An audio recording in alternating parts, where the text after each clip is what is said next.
Hello again, everyone. Good morning, good afternoon, good evening sa ating lahat. Sa recording na ito, I will be presenting to you two case problems involving reclassification of investment in debt securities. So this is really relevant, no? This is good because yung discussion natin sa reclassification ay conceptual lang, no? Wala po tayong naging actual illustrations. So let this serve as the illustrations para naman mas ma-appreciate po natin etong reclassification guidance na i-provide sa atin ng standard. Okay.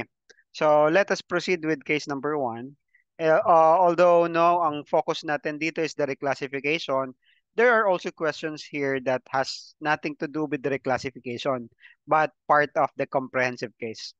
Okay? So my source here is the book of Ocampo and Suleiman, re auditing practice. So that is a reviewer book. Now, let me read this first, yung ating uh, case.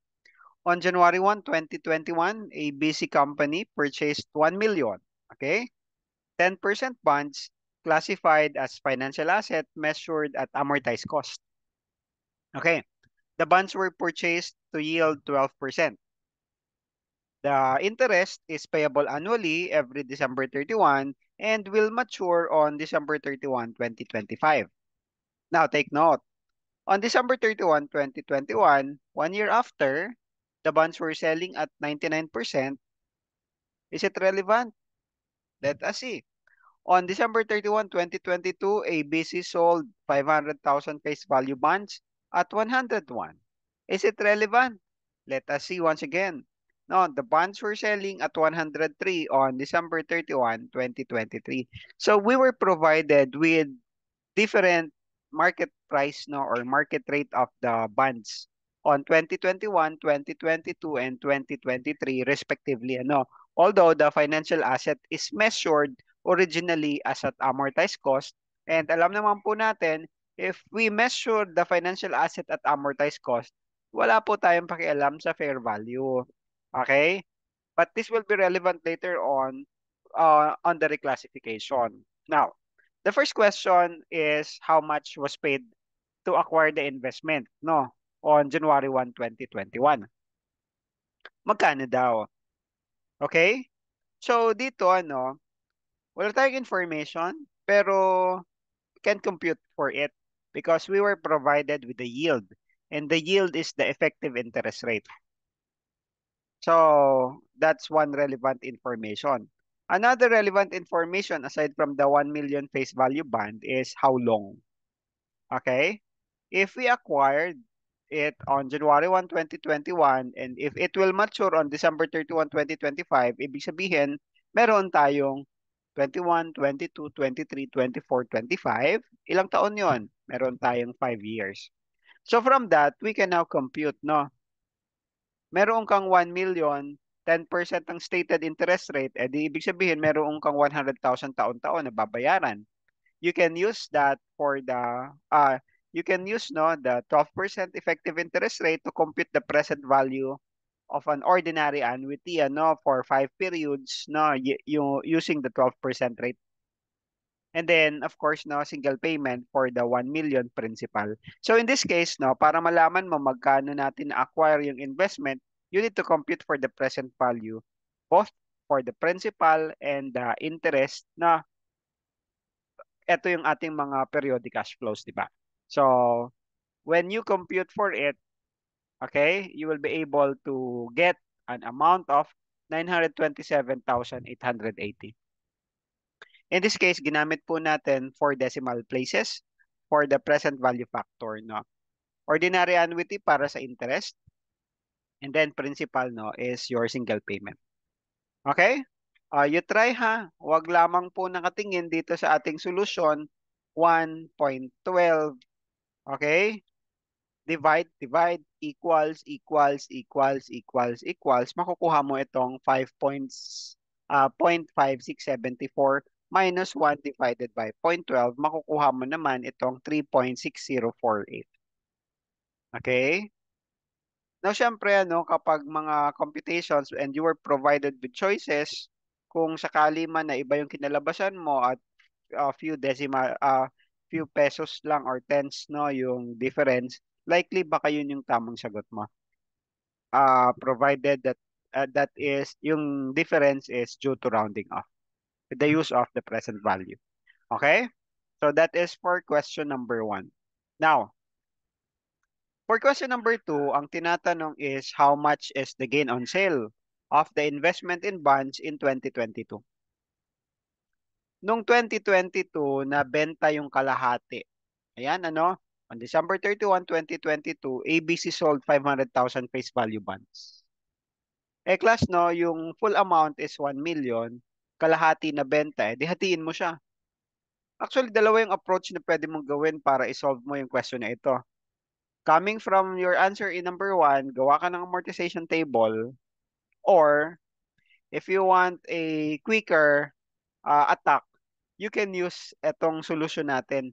Pero you have to update the present value factor for the remaining term, no, for the remaining period. So kung sakali, since ito ay nabenta 2022, end of the year, no, ilang periods na yung naglapse? 2021, 2022, tatlong periods na, dalawang periods na yung nag-expire, tatlong periods yung natitira, di gamitin mo yung present value factor for 3 periods. So this is the solution that I will present to you. Okay? So, pero syempre, hindi mo pwede gamitin yung 1 million at saka 100,000. Kalahati lang. Di 500,000 and then the 50,000. Kasi kalahati lang naman yung ibebenta. When you are computing for the gain or loss no on the sale of an investment, you need to consider magkano yung amortized cost, no? And then compare it magkano yung selling price. The difference is considered as your gain or loss on the investment, on the sale of that investment. Okay? So pwede mong diretsuhin ano, kung gumawa ka ng amortization table at mas comfortable ka doon, edi go. Okay? Pero kalahatiin mo kung magkano man yung na-compute mo na amortized cost after 2 years. Since kalahati yung nabenta. Or an alternative solution, which is a quicker solution, is what you are seeing on the board or on our screen. Okay? Ang tinatanong is the gain on sale of investment.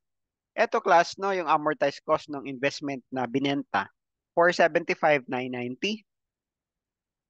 Nabenta at 101%. Kasi sabi dito, ano, sold at 101.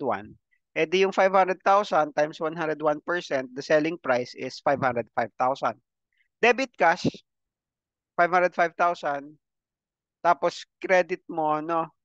Ayan, okay? Etong amount na ito. Of course, this is your amortized cost. You need to consider the discount, no? Discount on investment.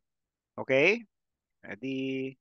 And then you have a credit to the gain on sale of investment for the 29,010. Although, makikita ninyo ano, yung nasa letter B 29,033, ang na-compute ko ay 29,010. Meron kang 23 peso difference using of the present value factor due to rounding off.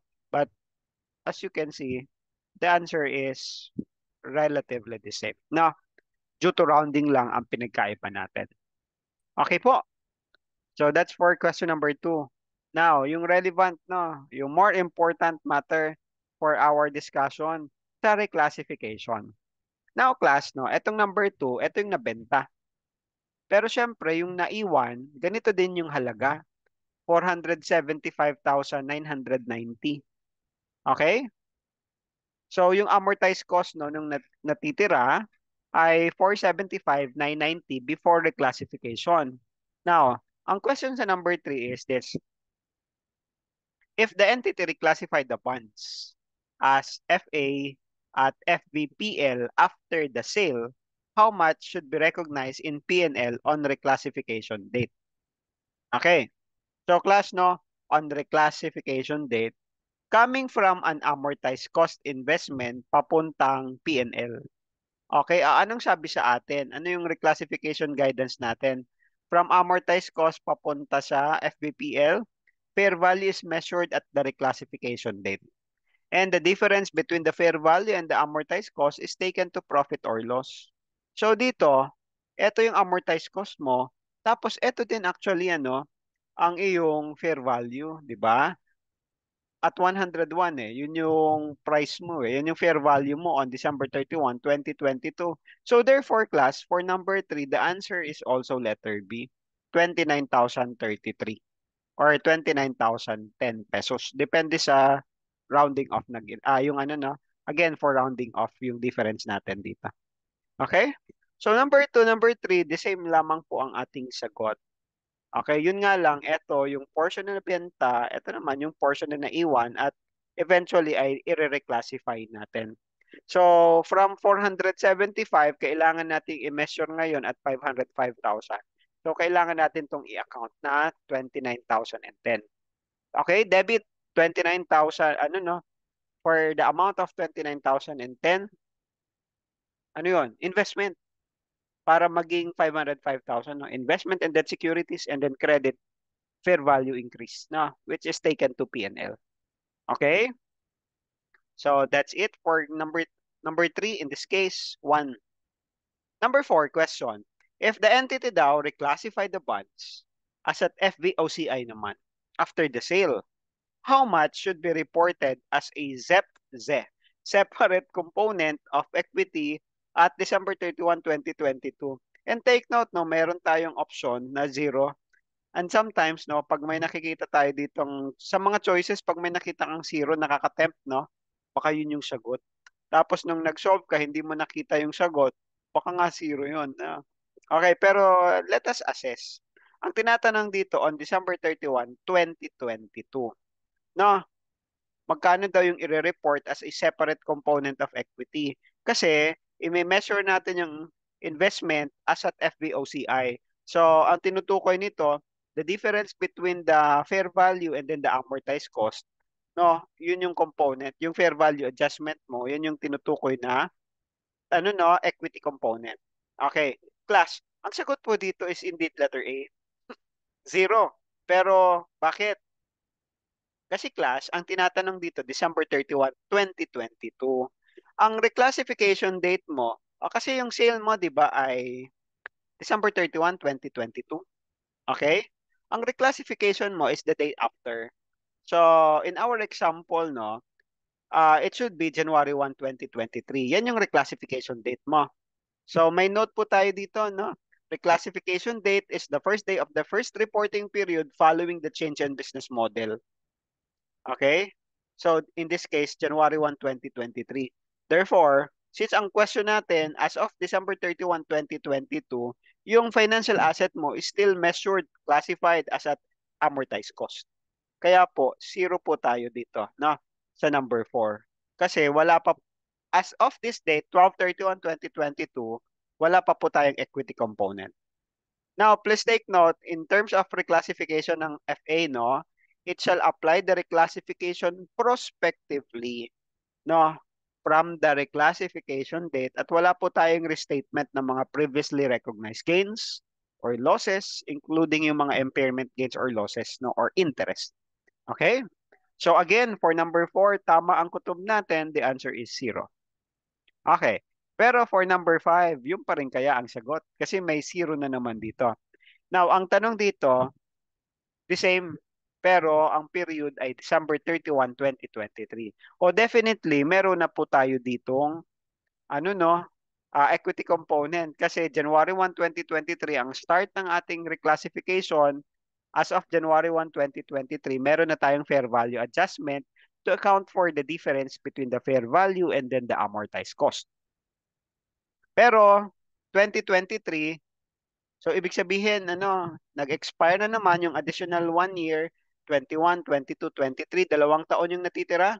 Shortcut na lang po tayo, no? Kung ayaw mo gumawa ng amortization table, gamay mo na yung present value computation, edi 2 periods gamitin mo. For the 500,000 and then the 50,000, ang amortized cost mo ay 483,105. Okay? Or kapag in-amortize mo, no, ng 1 taon, coming from 475,919, ma-adjust yan. Bakit kasi yan ng 500,000, ano, di 483,105 ang magiging sagot mo. So either manggaling ka dito sa 475,990 or dumiretso ka dito no sa alternative solution natin. Makukuha mo yung 483,105 and then compare mo sa fair value on December 31, 2023 that is 103%. Okay, eto no, selling at 103. So 103% times 500, 515,000. Let us compare the two, 515 versus 483,105. The answer is letter C, 31,917 or in my case no, 31,895. Malapit pa rin naman doon sa sagot natin sa letter C. So that is our answer na. Okay? So from amortized cost, tama ba? Papunta ng FVOCI. Okay, anong sabi sa atin? From amortized cost papuntang FVOCI, fair value is measured at the reclassification date. Okay? Difference between FV and AC is taken to other comprehensive income and EIR are not and ECL are not adjusted. So sa case natin, ano, amortized cost ka, galing ka dito, pero magiging 515,100, edi magde-debit ka investment in debt securities and then magke-credit ka ng fair value adjustment for this amount para ma-catch up yung account mo na investment from 483,105 papuntang 515,000. Okay? So, hindi ko lamang po na isulat dito yung journal entry but please listen carefully doon sa na-mention ko. Ano? Pakisulat na lang po ng related journal entry. Anyway, dito naman sa case number 2, meron naman tayong illustration na nakasama po yung mga journal entry. So, consider po natin itong case number 2, medyo similar sa case number 1. Okay? Class, no, when you access the file, paki-click lang nitong plus para ungroup sila at makita po ninyo yung solution. Okay. Anong difference ng case 1 sa case number 2? Nagkaroon tayo ng difference sa amount. Ito 1 million, ito ay 4 million. Okay? And syempre, mababago yung purchase price mo. 3,711,520. Kung kanina measured at amortized cost, ito naman measured at fair value through other comprehensive income. Yun yung original na designation mo, FVOCI. So, yung effective interest rate mo, the same, 12%. Interest mo, the same yung payment. Tapos, the same yung maturity date. Okay? Yung bonds mo, selling at 99 on 2021, 98 at 2022. Okay. Because of the change in business model in 2023, take note after 3 years, no? Yung change in business model, na-reclassify yung investment as at fair financial asset at amortized cost. So, pabaliktad from FBOCI papuntang amortized cost. Yung case 1 natin ay from amortized cost papuntang FVOCI naman. Ano? Now, yung prevailing interest rate mo is 9%. Excuse me. Kanina, okay. Wala tayong information about that. So, ito yung additional, ano? On December 31, 2023, the prevailing interest rate is 9%. You observe, no, na 21, 22, given 99, 98, walang nabigay na info on 2023. Pero ito yun, ano, 9%. Dito, magko-compute tayo ng present value. Instead na yung face value, multiply mo by 99%, by 98%. Ito, present value computation tayo, principal and interest. Okay, so this is your market interest rate on December 31, 2023 and on reclassification date, which is the day following. Okay, now, bago po natin sagutan yung number 6, yun yung pinaka-relevant sa question natin, ano, sa case natin for the reclassification, pero hagipin na rin po natin yung mga ibang tanong. Such as for number 1, ang tinatanong, magkano daw yung net unrealized gain in accumulated other comprehensive income in equity as of December 31, 2022. So yung nasa balance sheet, yung nasa statement of financial position, yung nasa shareholders equity portion, magkano daw yung net or cumulative unrealized gain. Okay? So papaano yan? Now class, no, yung measurement mo ay FVOCI, so definitely meron ka na fair value adjustment na for the difference between the fair value and then the amortized cost. So, on 2022, 98 no, percent yung fair value mo. So, ibig sabihin, kung meron kang 4 million times 0.98, meron ka dapat 3,920,000 na fair value ng investment. Okay? Pero, i-amortize mo ito. Gawa ka ng amortization table o kaya yung approach natin kanina, principal plus interest. Since 2 taon na nag-expire, di 3 periods yung natitira. Ganito yung ginawa ko instead na mag-amortize ako na gumawa ako ng table. So, 3,807,920 ang amortized cost mo. Samantalang yung fair value mo, 3,920. O ano yung mas maliit? Amortized cost. E di meron kang fair value adjustment, which is again, no, amounting to 112,080. Or yung pinakamalapit na sagot natin ay letter C, 112,300. Okay? So that is for question number 1, 2022. Now, for 2023, same yung tinatanong pero ibang taon, 2023, no? Eh di ganun din yung gawin mo. Given naman, di ba, yung ating fair value, yun nga lang, for 2023, gagamitin natin itong 9%, no? Kasi hindi given yung 99, 98, or kung ano man. So, for 2 periods, kukunin mo, okay? Kasi, syempre, 2 taon na lang yung natitira, di ganito, no? Using 2 periods, pero for the 12%, ang amortized cost mo ay 3,864, 840. O kaya, coming from here, kung nasa amortization table ka, amortize mo ng 1 taon, eto pa rin naman yung kakalabasan mo. And then, compare mo ngayon doon sa present value ng principal, ng interest, using the 9%, no? Market interest rate on December 31, 2023. Okay? So, you have this fair value amounting to 4,070,440. The difference between these two is 205,600. Ano yung malapit? Letter C, 205,780.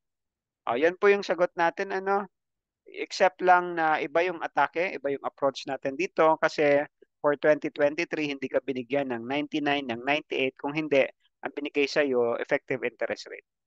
Okay? So, that's for number 2. Now, number 3, ang tinatanong, magkano daw yung i-recognize mo in 2023 profit or loss related to this investment in bonds? Nagkaroon ka ng change in business model 2023. Okay. Nireclassify, okay, kailan? Nireclassify mo yan, January 1, 2024.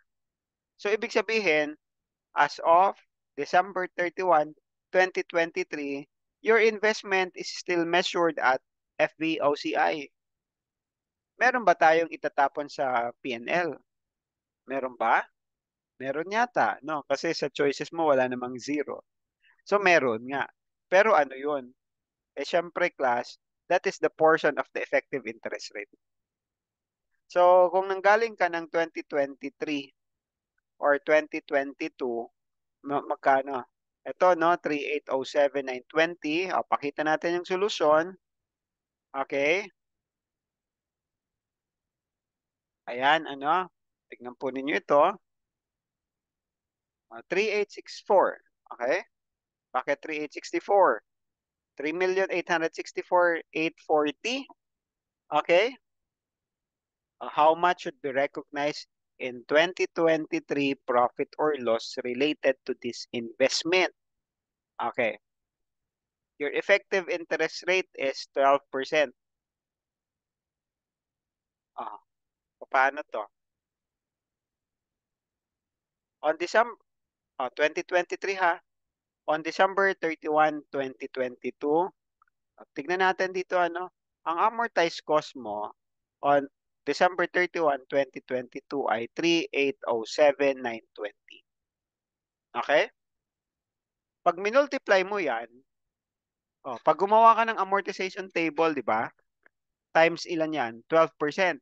So, ang isang tanong ko kasi dyan is, this one, pag minultiply mo etong 3,807, no? Ending balance mo ng December 31, 2022 times 12%, no? Ang sagot natin ay 456,950. O wala sa choices, no? Ibig sabihin ba, hindi yan yung sagot? Kasi dito, yung amortized cost balance mo ay 3,864,840.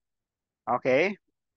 3, teka, double check ko, baka mamaya meron akong mali sa aking pinick up, no?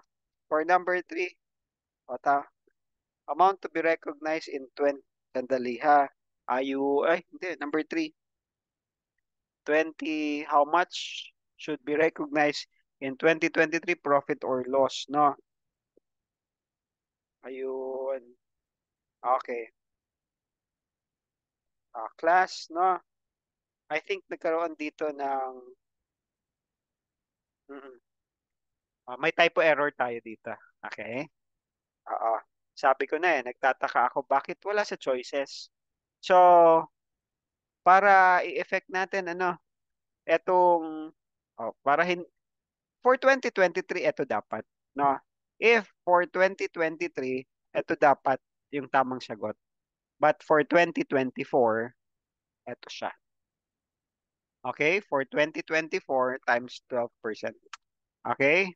Ito, ang tamang sagot mo for 2024. Okay?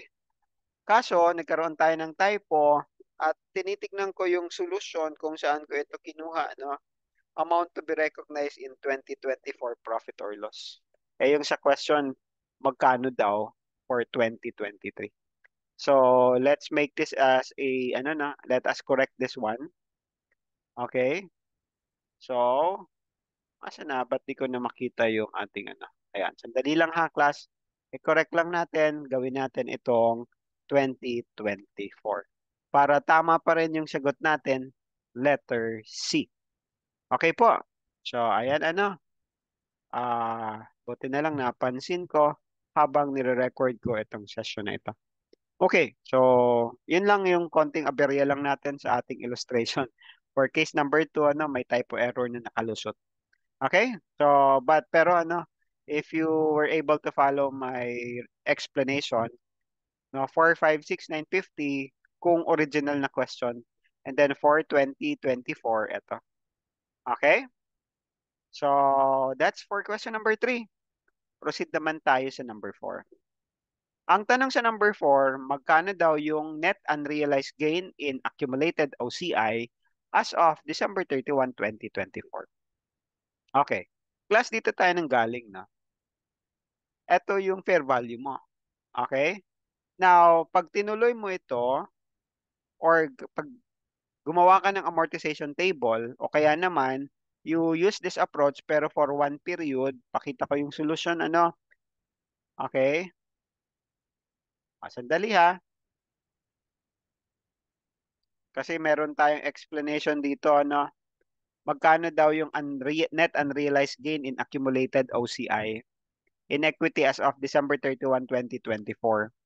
Okay? O sige, basahin ko muna sa inyo, Sabi dito, yung cumulative gain previously recognized in OCI amounting to 205,780 is removed from equity and adjusted against the fair value of the financial asset at the reclassification date. Teka, kailan ba nagkaroon ng reclassification? The reclassification happened on January 1, 2024. So, on December 31, 2024, okay, it is already measured at fair financial asset measured at amortized cost. So, ayun na naman si zero, no? Ibig sabihin, well, for this question, for number 4, wala na po dapat tayong comprehensive income, no, portion, yung equity. So, there is no point, no, yung initially na naisip ko na present value for one period, no, para makuha natin yung amortized cost and then compare mo supposedly. So, there is no point to that because ang tinatanong is yung accumulated OCI sa equity. So, wala dapat kasi nagkaroon na tayo ng reclassification as early as January 1, 2024. Kaya po, zero, no? So, as a result, Tuloy ko lamang po yung note natin dito. The financial asset is measured at the reclassification date as if it had always been measured at amortized cost. Since galing naman siya ng FVOCI papuntang amortized cost, tatanggalin mo lang yung fair value adjustment portion. Yung amortized cost mo as is lang naman yon, di ba? This adjustment affects the OCI but does not affect the P&L and therefore is not a reclassification adjustment. So, ito yung sinasabi natin dito, no? Na from FVOCI papuntang amortized cost, nakalagay dito, no? P&L is not affected, not a reclassification adjustment. And if you will see here, no? Kung nanggaling ka dito, beginning mo, 4,074,440. Okay? And then, tatanggalin natin ito. Okay? 205,600. Tatanggalin mo siya. Kasi may reclassification ka the following day, di ba? So, debit ka fair value adjustment kasi naka-credit yan eh. Because that is a fair value adjustment na gain. Tapos, tanggalin natin sa investment in debt securities. Credit. Kaya, from 4,070,440 magiging 3,864,840 after this journal entry. Na? Para i-record natin yung accumulated OCI from the equity. Okay? To record the more accumulated OCI from equity, actually it should be to remove, no? Just to correct, no, yung term natin, ano, to remove. Ayan, palitan natin. Okay? Now, next. So, again, ano, for number 4, the answer is 0. Okay? Kasi wala na po tayong unrealized na, wala na tayong, ano, no, cumulative OCI. Sa number 5, magkano daw yung carrying amount ng investment in bonds on December 31, 2024? O, eto na yung kating-kate ako na i-explain sa inyo kanina. Gamitin mo yung one period. In this case, na, ayun na nakarating na rin ako doon sa gusto kong ipaliwanag kanina sa number 4 na mali-mali naman. Okay? So, present value factor, one period. Okay? In this case, magkaparehas na tayo ng present value factor kasi one period na lang. So, pwede mo nang idiretso 4.4 times 0.8929. Kakalabasan ay 3928,760. Pinakamalapit ay letter A. Okay? Due to rounding lang naman ang difference natin dito. Now, dito na tayo sa number 6. If the entity reclassify the investment as FA at FVPL instead daw na FA at AC. 'Di ba from FVOCI gagawing FVPL sa ngayon, imbis na amortized cost. Yung amount daw na i-reclassify natin from equity to profit or loss at the reclassification date is magkano? So, ang sagot natin is eto, 205,600 or anong pinakamalapit? Letter C, 205,780. So, ang sagot natin ay letter C. Bakit?